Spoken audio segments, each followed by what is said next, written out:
All right, man, peace.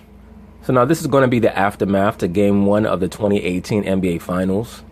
And if this game is going to be an end sample for what's to come, most likely this series may not last very long, but it is going to be very exciting. Because I see Cleveland putting up a big-time fight. I think that many of the younger players that were brought onto the team via the trade at the trade deadline around February are going to add a lot of verve to this series for Cleveland's end. I think that Golden State is going to find that Cleveland's going to be a very difficult team to knock out because LeBron James is determined. And let me say this, if I was a Cleveland fan, I would be heated because they got robbed tonight. It looked like they were going 5-on-8 because the referees literally gave just about every call to the Golden State Warriors. And then on top of that, just retarded Smith, a.k.a. J.R. Smith, strikes again. I mean, this nigga, he got to be the dumbest nigga. But you know what? I can't even blame the loss on him because he was nullified by JaVale McGee. Yo, this dude JaVale McGee, man. I can't defend him. Even if I wanted to defend him, I couldn't defend his dumb ass. This nigga was standing right next to the rim and got blocked by the rim. But anyway, they're going to talk about it. I'm going to chime in. And of course, Steph Curry and LeBron James, they got into a little tizzy near the end of the game. They still have a little bit of a carryover from the 2016 finals when LeBron James was trash talking Steph Curry. Talking about go up strong, nigga. Remember that? I think that was like game 6 or some shit like that where he blocked Steph's shot. He's like, go up strong, nigga. But anyway, let's see what goes on here. Of course, they're going to talk about it. I'm going to chime in. To take game 1 of the NBA Finals, despite a 51-point performance from LeBron James. LeBron looked mad as hell, and he should be mad as hell because he can't play any better. This was their game to steal right here. This was their game to win because I think that it's going to be very difficult for the Golden State Warriors to win a couple of games in Cleveland.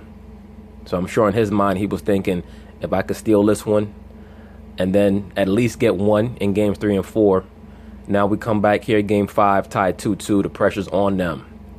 If I could steal game 5, then they have to win game 6 in Cleveland just to keep their season alive. I'm sure he's thinking all that because LeBron James is a macrocosmic thinker. He is a 3-dimensional thinker.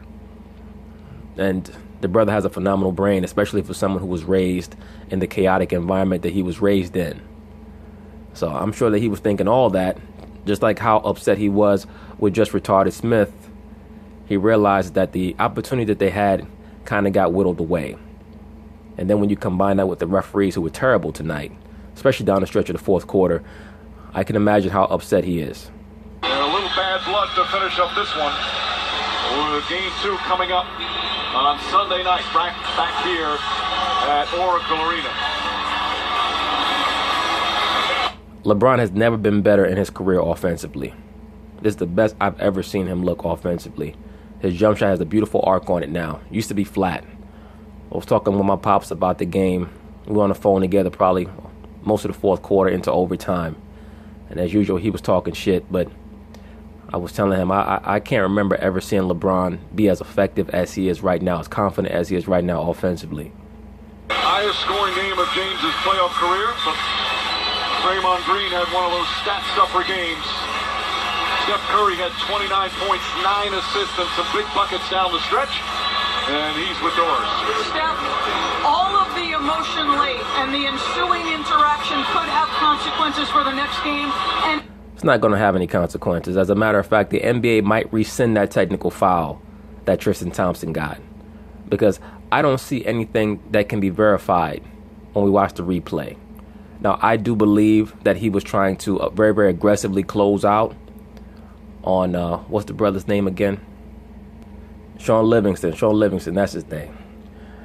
Some of these brothers' names are skipping my mind now because it's getting a little bit late.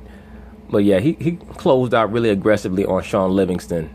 And it looked a little bit worse at regular speed than it did in the replay. So I believe that the NBA is going to rescind that technical. Now, in regards to the shit talking that LeBron James was doing, I think he was just frustrated. He kind of sort of blocked Steph's shot. I thought to the naked eye that it was a goaltend, but when you look at the replay, no, LeBron did hit the ball before he hit the backboard, so that was a clean block. He tried to talk shit to Steph, and Steph stepped up to it like, what's that about, nigga? They need to mic these dudes up, and then they could have a NBA R-rated edition on YouTube or something where we could hear all the shit these dudes be talking to each other. And it seemed to begin with a play where you and LeBron had some interaction. So can you tell us what happened? Just trying to finish the game out. He made a great block, started talking some trash, I talked some trash back. After that, it's just a bunch of nonsense that has nothing to do with the game. We wanted to keep our composure. Now look at Steph Curry. When you read his lips, he said, "What you talking about, nigga?" Stay focused on the goal, winning the championship. LeBron said, "Get out my face, nigga. Get the fuck out my face."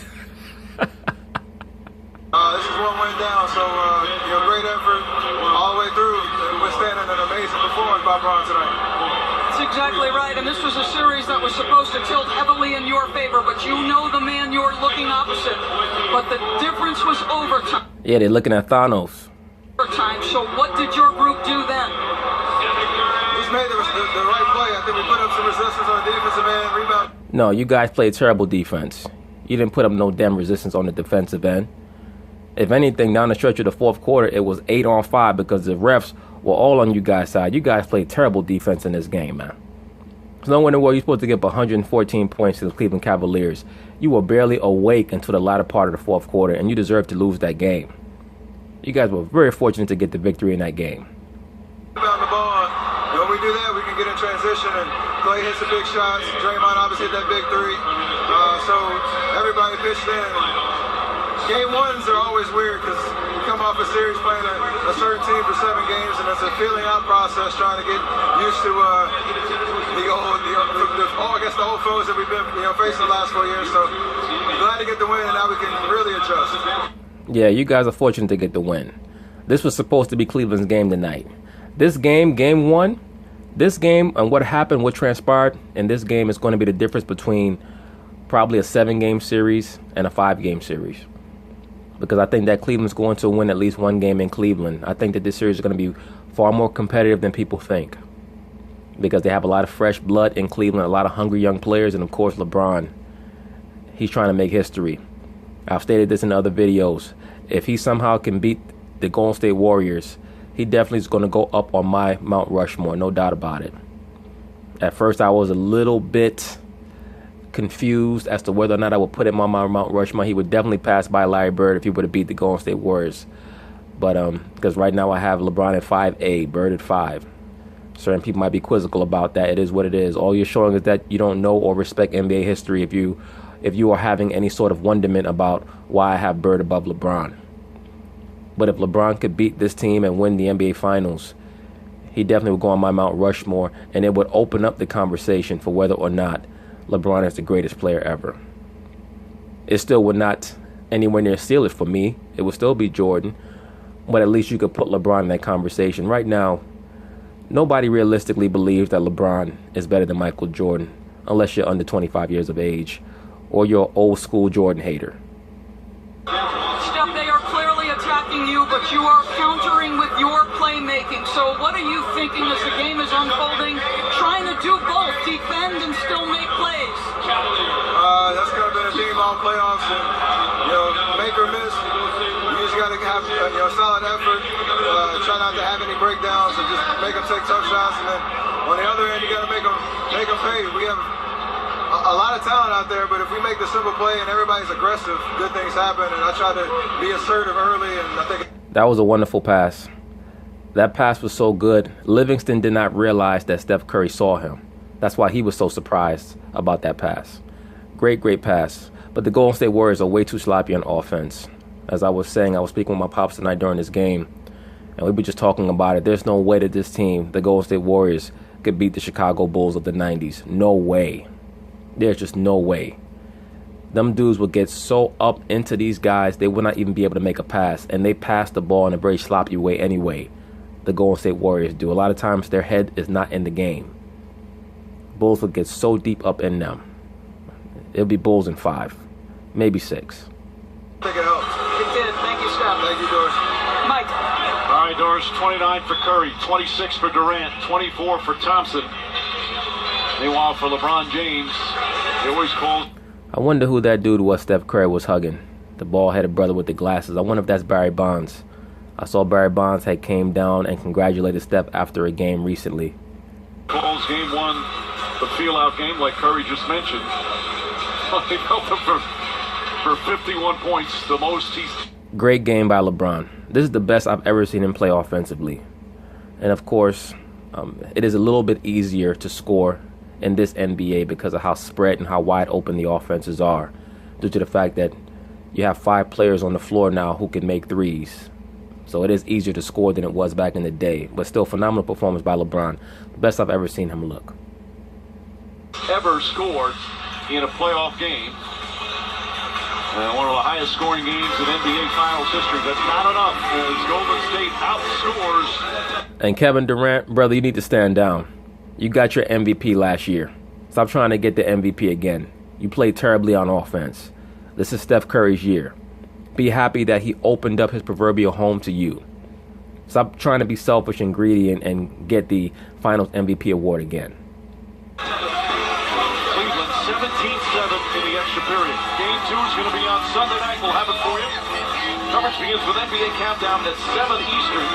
And tip-off on ABC shortly after 8. An hour earlier than tonight's game. That ended the second quarter. One of 5 3-pointers for Steph Curry as Golden State takes a 1-0 lead. SportsCenter currently airing on ESPN. We'll have full post-game coverage. For producer Tim Corrigan, director Jimmy Moore, Jeff Van Gundy, Mark Jackson, Doris Burke, and our entire crew, Mike Green saying thanks for watching ABC, home of the NBA Finals.